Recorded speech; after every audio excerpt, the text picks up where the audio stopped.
everyone, Neve here, and today I am doing day 11 of the deep dive into the Forest of Enchantment Tarot.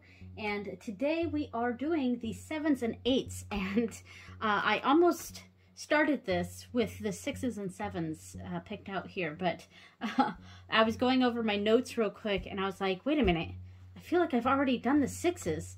And turns out, yes, of course, I already did the 6s yesterday. Well, it'll be a little while ago for you guys, since I'm doing these videos every day, but I'm posting them twice a week. So we are doing the 7s and the 8s today, not the 6s and the 7s like I initially thought when I started this.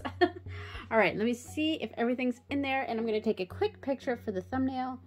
There we go. All right, so 7s. Let's do the 7s first here. So 7s, reflection, patience, assessment, knowledge, and options. Those are the keywords that I wrote down for 7. And yeah, I think that those are some pretty good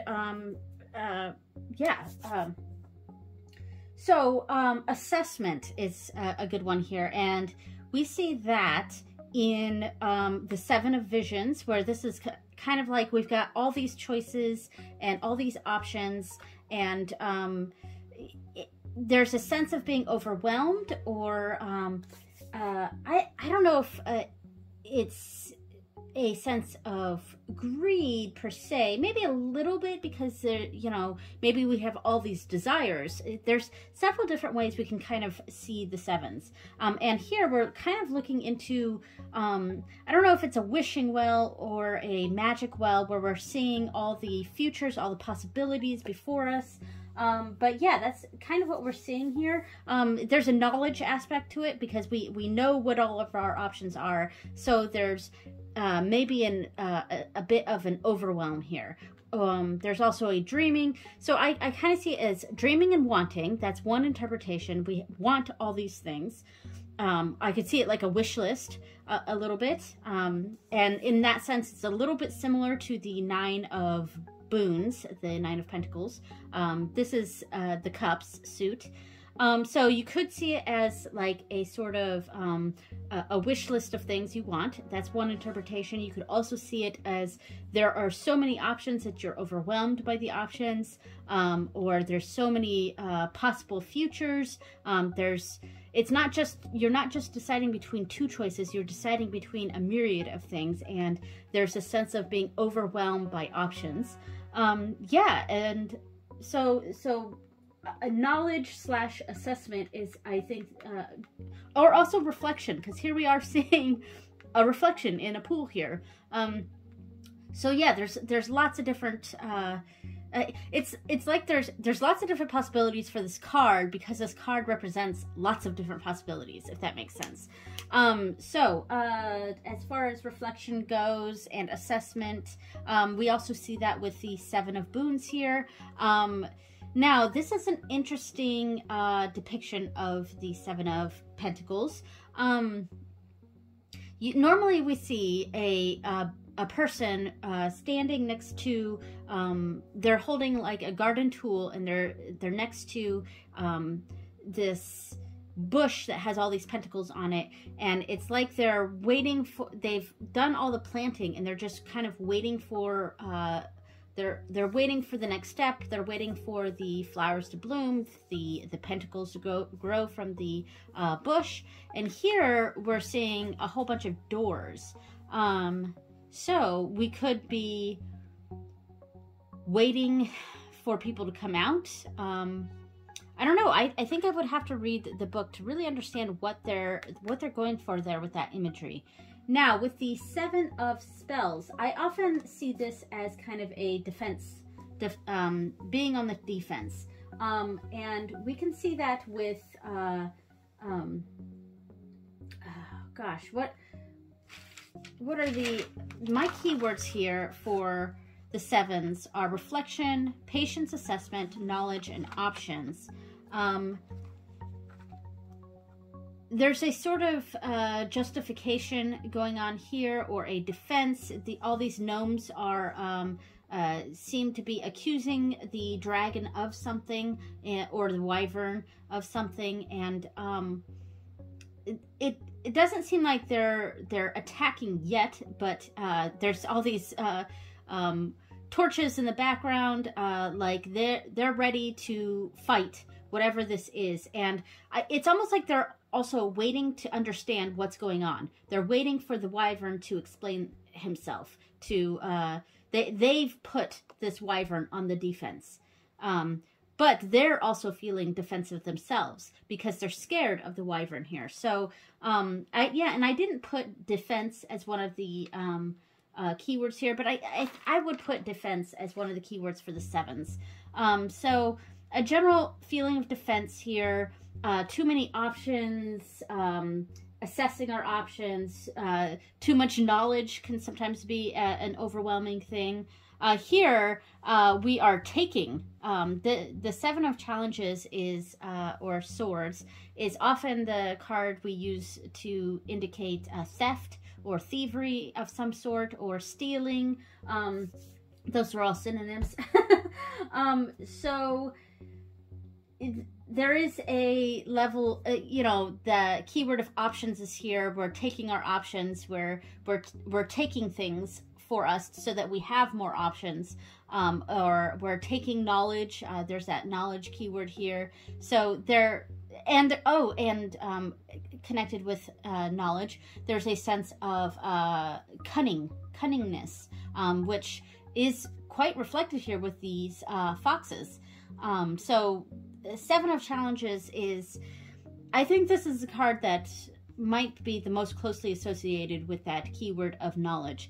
Is these foxes, they're not using brute strength or something like that to get what they want. They're using their smarts, and they waited until nighttime, until the person who sleeps in this caravan is out for the night or is not watching their stuff, and they've come in and they've sneakily gotten what they need and ran off.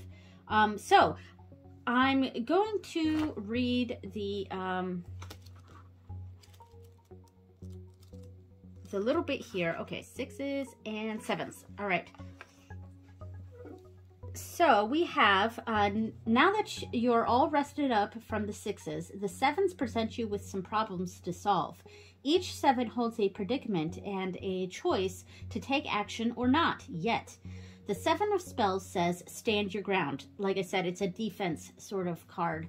The Seven of Challenges says, or the Seven of Visions says, distill your desires. Okay, so like I said, the Seven of Cups often does indicate desires of some sort. The Seven of Challenges says there is danger afoot. Interesting. So might be from the perspective of the person in the caravan there. But anyway, the Seven of Boons says your options are increasing. Okay. So yeah, the Seven of Pentacles often indicates a sort of increase, but also a slow increase where we're waiting to see the full bloom. But so that's interesting that they have, these doors are various options, which is a keyword for sevens. And stepping through which door, assessing which door is the right door for us, and your options are increasing. All right, interesting.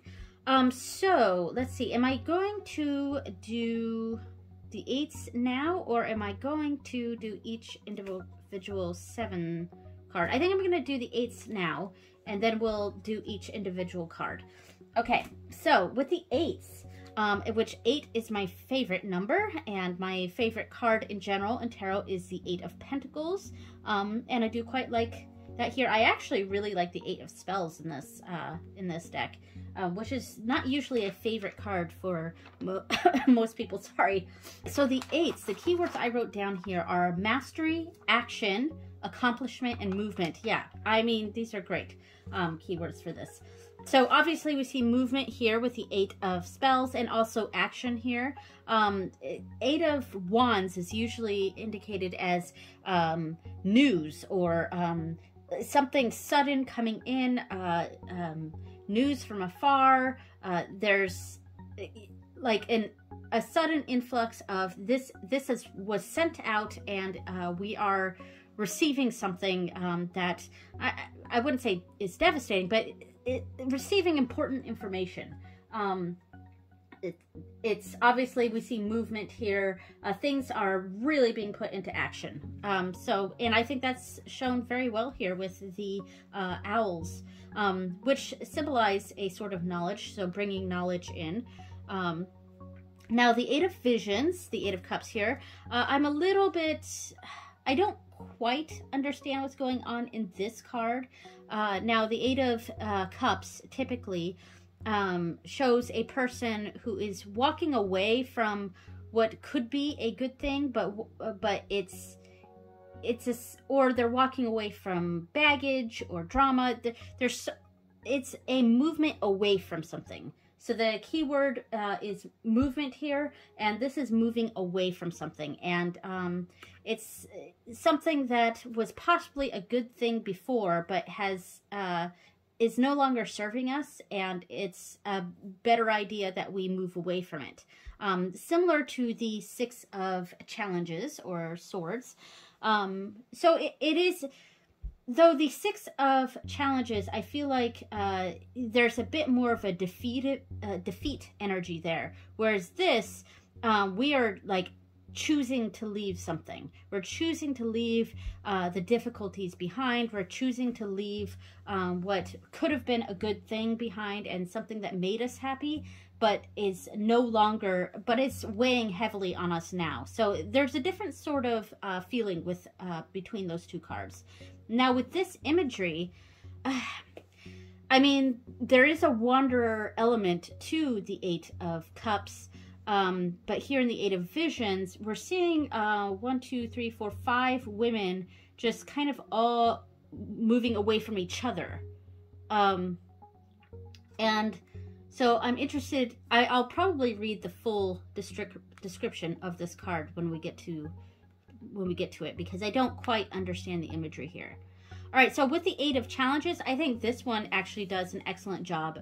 This is the most straightforward of... Well, one of the most straightforward. Same with the Eight of Spells here.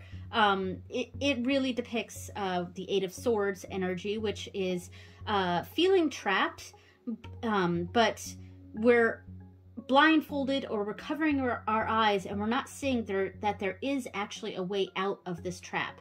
And we feel like there's no way out, but there is actually a way out if we would just open our eyes and see. Now, in this instance, we could be seeing, because she did pull down her blindfold here, and it got snagged on something, but she's again covering her eyes. And we could possibly see that as a form of protection as she tries to make her way out of this trap, because she's protecting her eyes from the thorns all around her. So that's a possibility as well. All right, and finally with the Eight of Boons, we see someone hard at work on their craft here. She's spinning some thread without a spinning wheel. She's doing this by hand. And I love the Eight of Pentacles in general, because it's a card that I feel like represents who I am at my core. And also who I am, and also who I want to be. A bit more of an idealized version of myself, if that makes sense. Because, you know, I'm not quite the Eight of Pentacles, because, you know, laziness.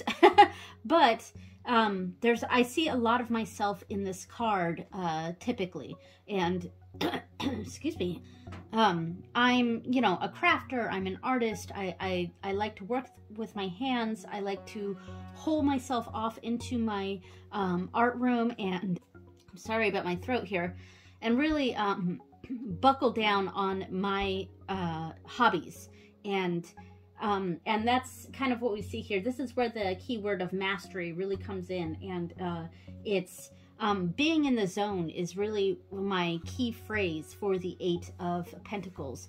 And there could be a negative to that. We could be so single-minded on something that we're tuning out the rest of the world. So there is a negative to the Eight of Boons. And I think it's pretty well reflected here in this card.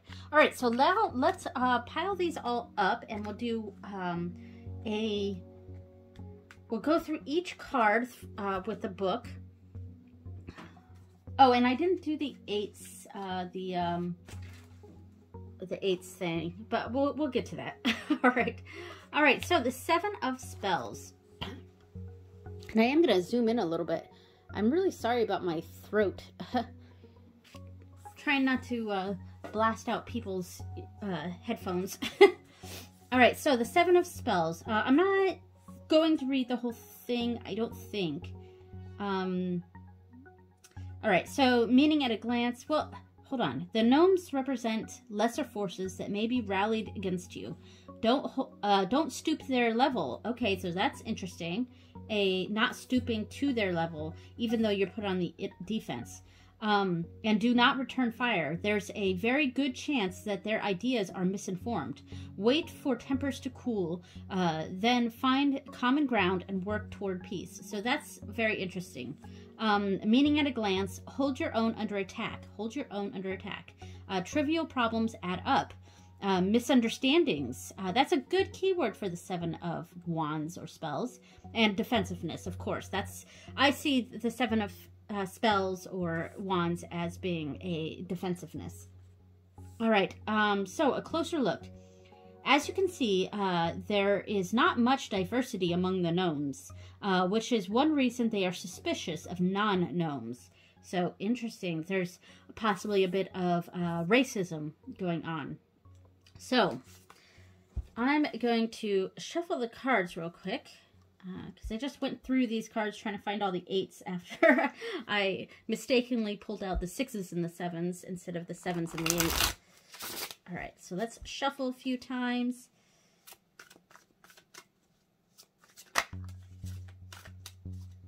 And do one more shuffle this way.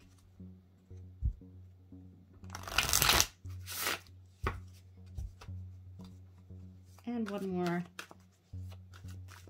All right, so let's do Ace of Challenges. We got that one last time, I think. Ace of Challenges. So I do feel like this is almost the pitchforks coming. This is the accusations coming toward. And then we have the Child of Spells. And, oh, okay, so, interesting. So I would kind of see this as a, warning, like it was saying in this book, that this wyvern here is being put on the defense. Here comes the accusations that this is the Ace of Challenges for sure. These are the misinformed accusations, and this person here is standing their ground, but they because they're the Child of Spells, they're less experienced, and there's maybe an encouragement to stand your ground, but don't fight back here, because you're not going to win against this crowd. And yeah, so I want to peek real quick and see what the keywords are for this Child of Spells. And I believe I got this recently too, but I can't remember what the keywords were. So Child of Visions, Child of Spells. Okay, so playful, enthusiastic, curious, brave. So there's a bravery here. But it would be taking a risk to fight back, because a risk taker doesn't give up easily, and so that's good. It's saying don't give up easily, but I would heed the warning of the Seven of Spells here, in that stand your ground, but be very careful about how you act. Yeah, so that's how I would read that. All right, so now we've got the Seven of Visions. So Three of Spells, putting things into action. First steps of putting things into action. And we've got all these options. And then we have the Hermit. So think over things. We've put something into action, and now we need to assess these. We need to assess what's coming back to us, and that's definitely what I'm seeing here. Go off on your own and figure out what the best action or best next step is going to be, because you've already taken the first step, put whatever it is into motion, which is good, and now you have all these other options to choose from as to what the next step is, but the advice I think would be to think it over before you make a choice. So yeah, pretty straightforward there. All right, and now we have the 7 of Challenges, and we have the Weaver of Spells, which is, I believe, the Queen, or yeah, the Queen. So the Weaver of Spells, the Queen of Wands, and then we see the Black Shuck, which I believe is Death. So, okay. Okay, so I'm going to real quickly look at the keywords for the Weaver of Spells. I'm interested to see what the keywords are for her. So passionate, confident, bold, charismatic, a sparkling sense of humor, sexual and seductive. So I'm really looking at the confident and bold parts of these keywords here. And I think this person may be getting a little too caught up in their sense. They're a little too confident here, and because of that, there's things going on under their nose that they're not seeing that is going to end in a way that is not pleasing here. So the Black Shuck representing death, that's the ending of something, and this is going to be something that she's not going to want this thing to end, but she's so overconfident in what's going on that she's not seeing that there are things undermining her that will be the ultimate downfall here. So if this was the client coming here, if this was reading for the client, and I assume, and I read this as if this were her, I would say to not be overconfident in this moment and to pay attention to what's going on, because there are things going on underneath your nose that you're not seeing, and it's going to be the downfall here. But let's say we switch around the context a little bit, and let's say that this person, maybe they want to take a risk right now, and they've seen an opportunity open for them because the higher ups or whatever are not being as diligent. Let's say, I don't know, let's say you're wanting to get a promotion, and there's someone else that they've kind of been eyeing ahead of you. That's the someone else here.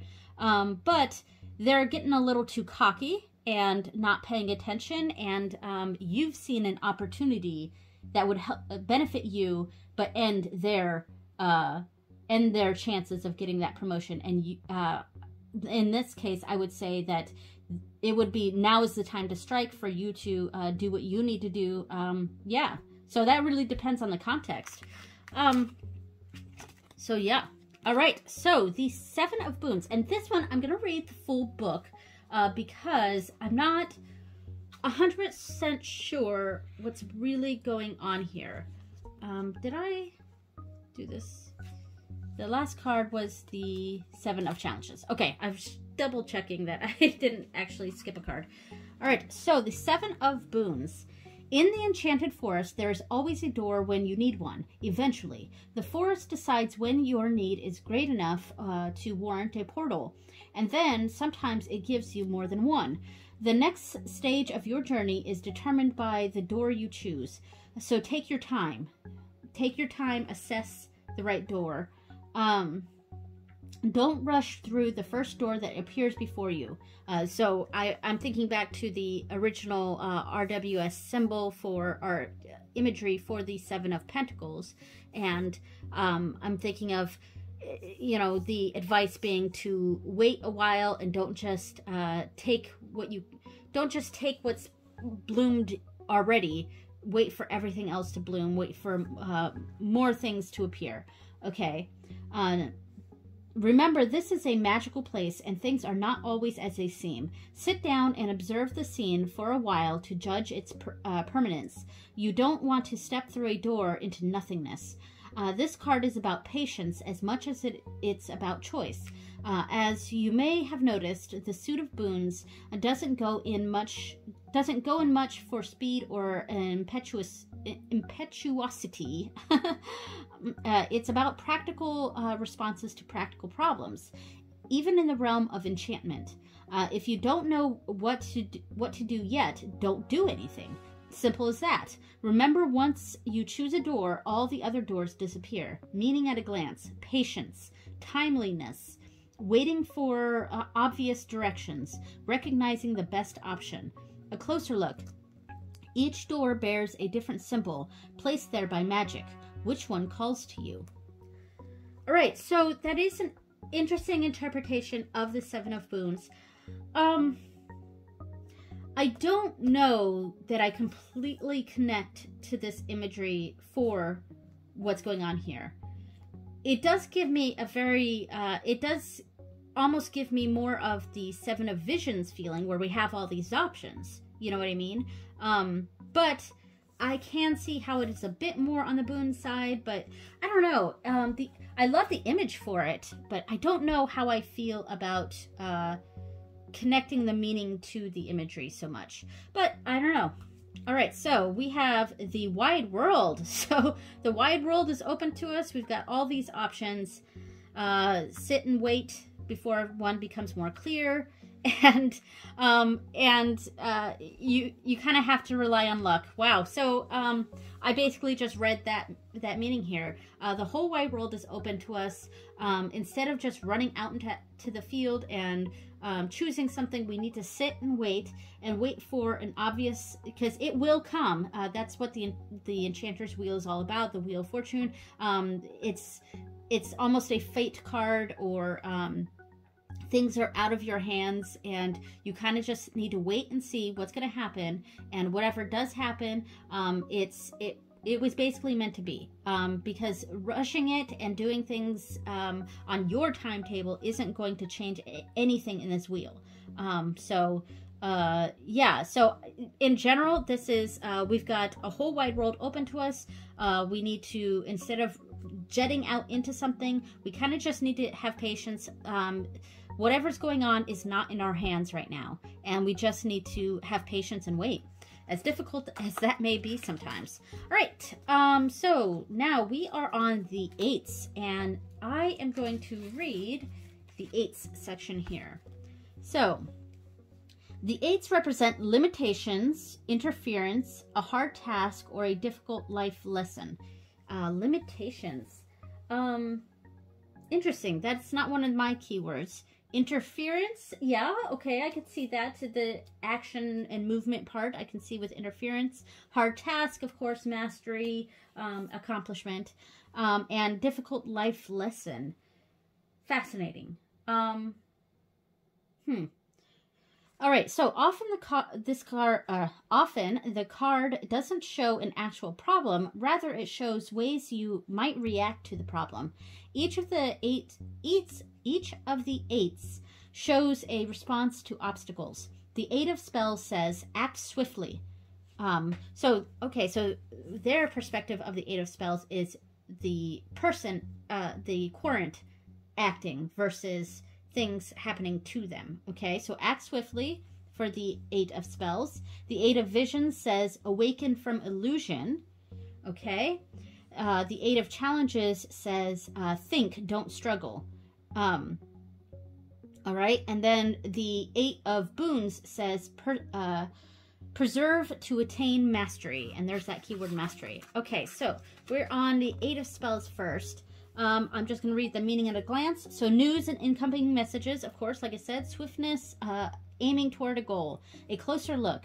The Parliament has two tawny owls, one little owl, one short-eared owl, and two barn owls. The formal name for the short-eared owl is Flemius, which is also how you summon an owl. I know nothing about like Harry Potter stuff, so I don't know if that was a Harry Potter thing or not. But all right, so we have the Nine of Visions, the Wishes card. Wishes coming true. Our desires coming to us, or acting swiftly for our desires, and secret visions. Wow, what a nice set of cards here.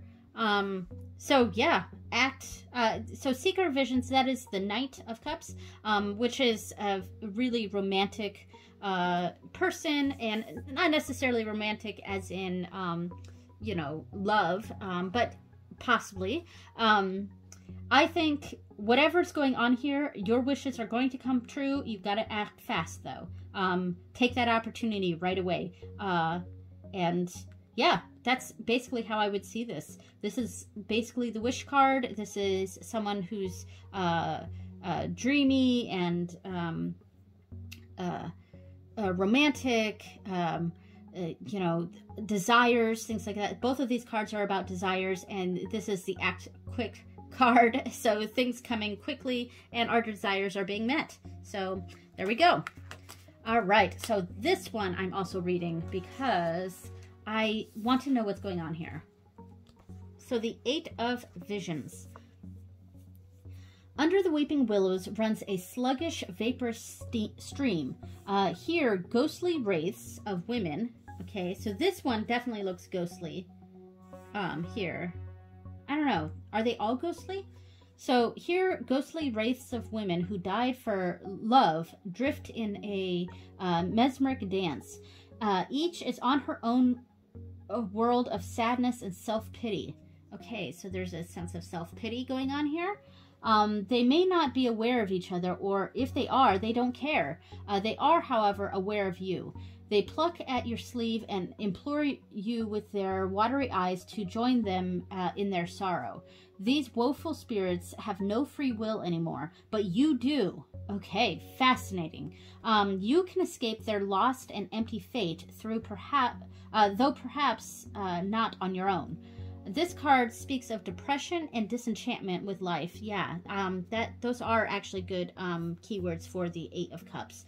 A sense of depression and walking away from desires, and yeah. So this card speaks of depression and disenchantment with life. Expressive grief is much heavier. Expressive grief is much healthier than quietly retreating into a world that denies all joy as well. It can be hard to begin again when your spirits are so low. Don't surround yourself with pessimistic companions. Seek wise guidance from those who have found their way out of the murk. So a seek therapy sort of depiction is what's going on here. Meaning at a glance, withdrawing from life, extended solitude, the dangers of depression, being swamped by grief. These are all pretty negative interpretations of the Eight of Cups. And of course, the Eight of Cups can definitely, or Eight of Visions, can definitely mean that, depending on the context. But it can also be, you know, if we're seeing it as advice, it can be a sort of advice to step away from what we thought was desirable, but is instead pulling us down. And so that's it depends on the context of the reading, but this is quite a gloomy interpretation of the Eight of Cups. So a closer look, if you stray into a greenish mist swirling close to the ground, run away with all possible speed. This mist never lifts, and it has a narcotic effect. So there could be a sort of going under, almost like the Devil card, sort of being tempted by things like that we could find ourselves being addicted to, like drugs, alcohol, or other coping mechanisms for the actual pain that a person is going through. So yeah, very sad card here. All right, so this reading. So moonlight. Okay. So a lot of unknowns going on, and things going on underneath the surface. So yeah, okay. Kind of going along with what we were talking about here with this card representing a depression and either shutting ourselves off from society, which is a bad thing, could be a bad thing, or being tempted by desires and stuff when there's something darker underneath the surface. And the Five of Boons. Man, this is a tough particular reading here. I would say because we're seeing this person with someone else, I think what I would say the advice here would be is to run away from whatever is enticing us to stay in this place, because we're not seeing what's going on underneath, and we need to get away from this, because if we don't get away from it, we're going to be with other people that are going to drag us down. And that's kind of how I'm seeing this. I'm not seeing this as two people who are in this together so much as it's they're being left out in the cold because there's a choice to go down this path. And this is such a gloomy read of this card. This is definitely very difficult. And there could be a different way to interpret this. Again, it really depends on the context. But I would say just no context at all. Following this path, following these wraiths are going to lead us to, they're going to drag us down. And underneath this water, and there's more going on beneath the surface, and we need to step away from this so we don't end up like this. So that's how I would read that. That's certainly very difficult reading there. So now we're at the 8 of Challenges. And this is kind of a being stuck in a position, but there is a way out. So feeling trapped, like I said, denial of what's going on, passivity. You're stuck in this position because you're kind of not to blame the victim, but it's sort of, you're kind of putting yourself in this position and you're not doing anything to get yourself out of it. A victimization, lack of direction. And it's not necessarily accusatory. So we all get in places like this where we're kind of our own undoing in a situation sometimes. And we need to recognize that there is a way out. So a closer look. The magical thorns appear in several other challenges cards, some in unexpected places. See how many you can find. All right. Well, that part was a little useless. All right. So the Forge. Okay. Fascinating. So a little too passive, because Temperance can be sometimes a little bit of a lack of action. Though, I mean, we see action going on in this card. Fascinating. And then we have the Fairy Wind. Actually, in this case, I would say go on the Fairy Wind. We've been a bit too passive here. We've been stuck in this position. Maybe there's something a bit too monotonous going on here. And we feel like we're stuck in this bogged down place. We're feeling trapped, but there is actually a way out. And we need to get out of this mentality here where we think we can't do anything, and there is an opportunity that's showing up, and but this opportunity is a risk, and that is how I'm reading the Fairy Wind card, a little bit differently than the typical Chariot card.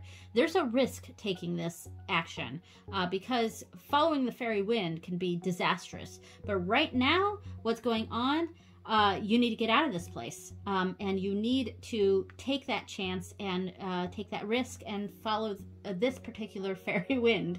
All right, so interesting.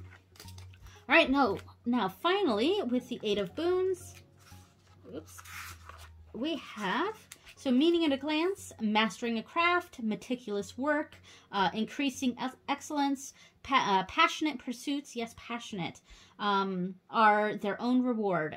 I love the, in general, I really love the Eight of Pentacles, Eight of Boons in this case. A closer look, the tiny bird is a gold crest. That's right here. So this bird right here. The tiny bird is a gold crest. It is very happy to have golden threads to weave into its nest. So this woman here is helping nature around her. She's not just helping herself. She's not just doing this for herself. She's doing this for others as well. So fascinating. All right, so let's read the cards. Oh, God.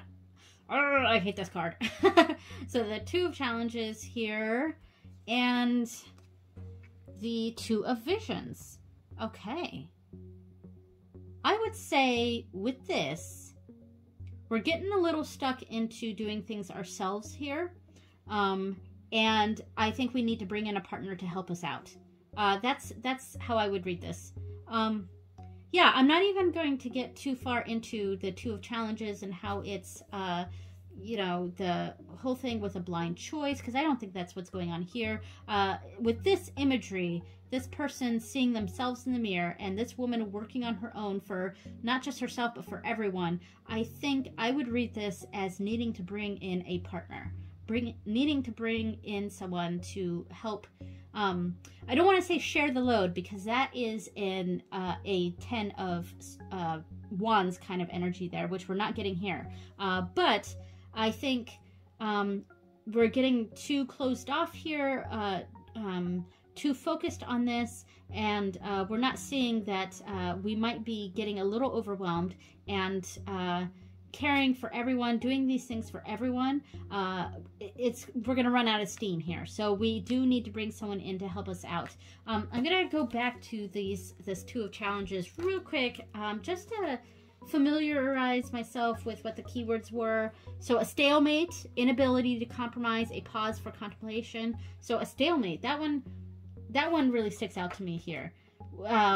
We've done everything we can so far. There's not much else we can do on our own. We need to bring someone else in. All right, so that's how I would read that. All right, so thank you so much for watching. Next time we will do the 9s and the 10s, and I'll make sure I have the correct cards this time. I will see you next time. Bye, everyone.